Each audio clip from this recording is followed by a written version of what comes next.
Okay, so in this video we're going to be some more fixes to our bouncing.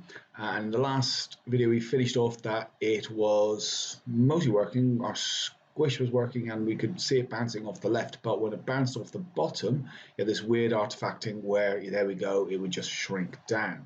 Okay, so when we're doing bug fixing, first thing is you can look for an obvious problem, and straight away I can see an obvious problem in the fact that we're supposed to be setting the new Y position, but here it sets the new X position. Okay, that looks wrong.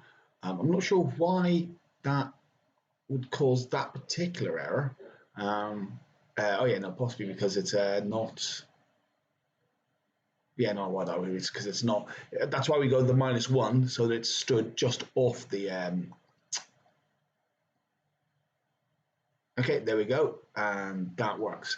Now, if I just add a load more in, I think there's a problem. Yeah, if you look, there's a problem on the right-hand wall. Okay, so what I'm going to do now is I'm going to utilize that new function we created to allow us to do a specific test. Okay, so where I start off adding 3 balls. Actually, I'm going to get rid of that, and I'm going to add a new function. New function call to add a ball. I'm going to add a ball with a diameter of 30. I'm going to add it at 20. I'm going to add it at 670, 300. So that means it's going to be nearly on the right hand side, roughly in the middle.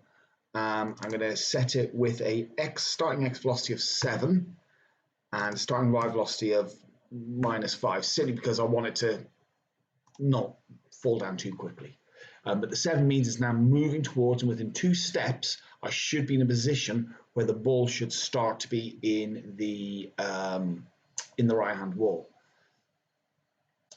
I need 2 steps because the first steps will show it, because I don't have it doesn't show it at the first render. So there we go. First step, and it's moved a little bit closer. The second step, that should put it in the wall. And okay, yeah, there we go. There's the problem.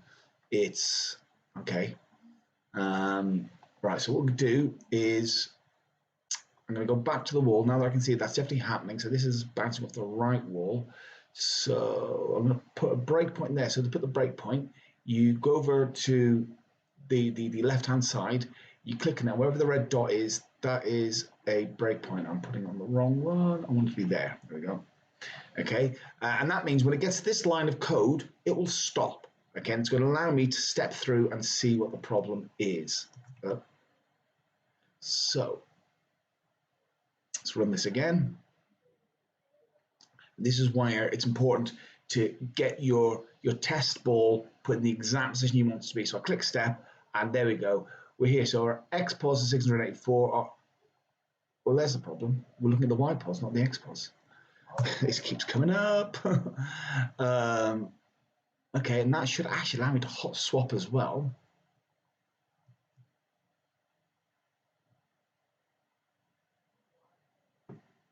That's squishing the wrong direction. Just take that breakpoint out, because I think that solves it. I think that solves it. Let me take that breakpoint out.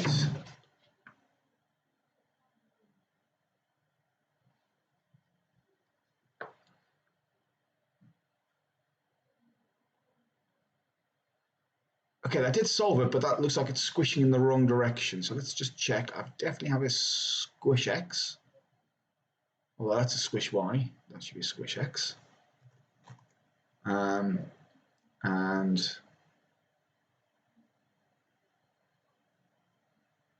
hang on, this is, yeah, I should be squishing X here. Should be, so I should be squishing Y here, not squishing X. So they're all wrong, really, aren't they?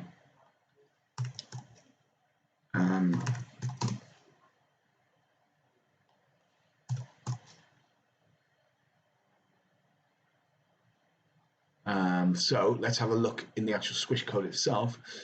Here's the problem. For width, I'm squishing Y. For height, I'm squishing X. So do you know what? Instead of changing all the X and the Y's, I'm just going to change that to height and that to width.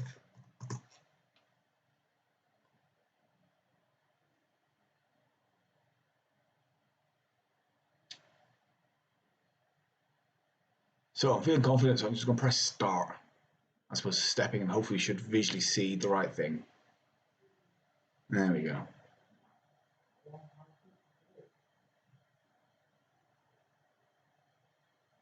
Let's chuck some more balls in.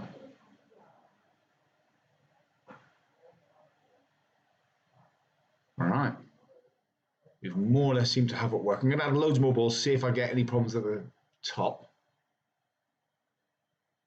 Not many are going to hit the top now, so I'm now ready to add more of the interactions.